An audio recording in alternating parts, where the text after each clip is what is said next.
Price Lord. தேவ ஊழியத்துக்கான கூலி பைபிளில் ரொம்ப சாதாரணமாக சொல்லப்பட்டிருக்கு.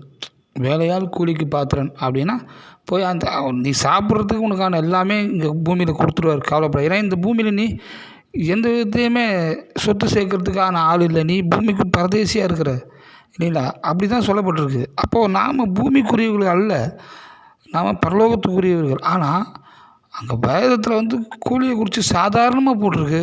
ஆனால் இங்கே இருக்கிற ஊழியக்காரங்களோ அதை ரொம்ப அசாதாரணமான விஷயமாக மாற்றிட்டாங்க, பயங்கரமாக மாற்றிட்டாங்க. ஊழியத்துக்குன்னா கூலி தான் முக்கியம் அங்கே, அப்புறமா தான் ஊழியங்கிற அளவுக்கு ஆகிப்போச்சு இன்றைக்கி. அதாவது என்ன சொல்கிறது, நாங்கள் இந்த ஊழியம் செய்கிறோம், அந்த ஊழியம் செய்கிறோம், அப்படி ஊழியம் செய்கிறோம், இப்படி ஊழியம் செய்கிறோம், அதோடு நிறுத்தினா பிரச்சனையே இல்லையே, ஒரு விஷயம் இல்லை, ரொம்ப சந்தோஷம். ஆனால் அது நிறுத்ததில்லை. அதுக்கு காணிக்கை கொடுங்க, அந்த ஊழியத்தை நீங்கள் தாங்குங்க, அந்த ஊழியத்தை நீங்கள் தாங்குங்க.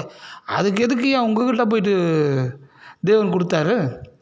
நீங்கள் செய்யுங்க, நீங்கள் பாட்டு உங்கள் வேலையை பாருங்கள். அது யாருக்கு தேவன் தரணும்னு முடிவு பண்ணுறாரோ அவங்க நீங்கள் கேட்காமே தருவாங்க. தேவன் வல்லம் உள்ளவர், அது நீங்கள் மறந்துட்டீங்களா? மக்கள் எல்லோரும் ஏமாற்றிட்டீங்க, மக்கள் எல்லோரையும் மறக்க வச்சுட்டீங்க. ஏன்னா அவங்க வாழ்க்கை, ஒவ்வொருத்தருடைய வாழ்க்கையிலும் மிகப்பெரிய அதிசயம் செய்ய போதுமானவராகிறார் தேவன். அதை விசுவாசிக்காதபடி உங்கள் ஊழியத்தை காமிச்சு காமிச்சு காமிச்சு ஊழியன்னா துட்டு கொடுங்க, ஊழியன்னா துட்டு கொடுங்க, இதுதான் பேச்சே. அதுக்கப்புறமா தான் அடுத்தது. அப்போ என்ன ஆச்சு விசுவாசிக்கு? நாமளும் போய் போய் போய் கேட்டுக்கிட்டே இருக்கணும் போல இருக்குது தேவன்கிட்ட. தேவன் கொஞ்சம் கொஞ்சமாக தான் தருவார் பொழுது. ஏன்னா இன்றைக்கி இருக்கிற ஊழியங்க கொஞ்சம் கொஞ்சமாக தராங்கல்ல, அதே மாதிரி தான் தேவன் நமக்கும் தருவார்ன்ற மாதிரி ஆக்கிட்டீங்க.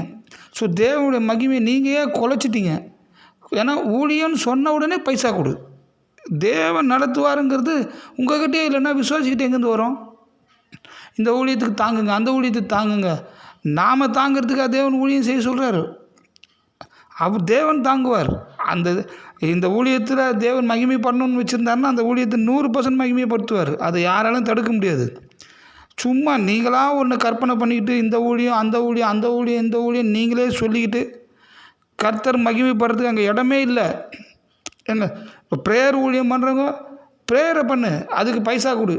பைசா வாங்கிக்கின்னு நீ ஜெபிக்கிற ஜெபம் பெருசா இல்லை அர்ப்பணிப்போடு ஜெபிக்கிற ஜெபம் பெருசா?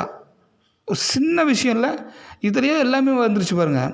அப்போ நாம் ஊழியம் செய்ய உற்சாகமாக ஊழியம் செய்ய முழங்கால் படி போடு. எத்தனையோ இடத்துல ஒரு பெரிய ஊழிய கூட்டம் நடத்துகிறாங்கன்னா, சாப்பாடு போடுறாங்கன்னா ஒரு பைசா செலவு பண்ணாமல் யாருக்கிட்டையும் சொல்லாமல் ஆளாளுக்கு கொண்டு கொடுத்து சாப்பாடு போட்டு அற்புதமாக சாப்பிட வச்சு ஒவ்வொருத்தையும் அனுப்புகிறாங்களே, அந்த மாதிரி ஊழியம் இன்றைக்கி நடக்குது. ஏன் விசுவாசம் இல்லாமல் போச்சு? கர்த்தருக்கு சித்தமானது செவ்வையாக நடக்கும், அதை யாராலும் தடுக்கவே முடியாது.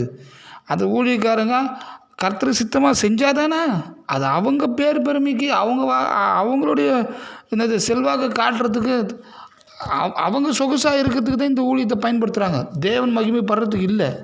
அதனால் தயவு கூர்ந்து தேவனுக்கு தர வேண்டிய முக்கியத்துவத்தை நம்ம கண்டிப்பாக தருவோம். தேவன் அளவில்லாமல் ஆசீர்வதிக்க போதுமானவராக இருக்கிறார்.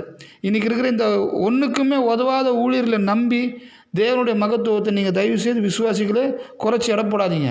கர்த்தரால் கூடாத காரியம் ஒன்றுமே இல்லை. உங்கள் வாயிலேருந்து சொல் பெறவாமுன்னே தேவன் அறிஞ்சவர். அது வசனம் பிரசங்கிக்க மட்டும் யூஸ் பண்ணுவாங்க, ஆனால் அவங்க வாழ்க்கையில் அதை யூஸ் பண்ணவே மாட்டாங்க. ஏன்னா அப்படி யூஸ் பண்ணிட்டாங்கன்னா நீங்கள் உங்கள்கிட்ட காணிக்க கேட்க முடியாதுல்ல. நீங்கள் அவங்க சொகுசு வாழ்க்கைக்கு தான் ஆசைப்படுறாங்களே தவிர கர்த்தரை வெளிப்படுத்தணும்னு நான் வாழவே இல்லை. அதனால் தயவு கூர்ந்து தேவன் மகிமைப்படும்படியான வாழ்க்கை வாழ நம்மளை ஒப்பு கொடுப்போம். கர்த்தர் கண்டிப்பாக மகிமைப்படுவார். அவருடைய வல்லமை குறைஞ்சி போகவே இல்லை. வெறும் பாட்டில் பாடி தேவனை திருப்திப்படுத்துகிறோமா இல்லை மனுஷனை திருப்திப்படுத்துகிறோமா யோசிச்சு பாருங்களேன். கர்த்தருடைய நாமம் மகிமைப்படுவதாக.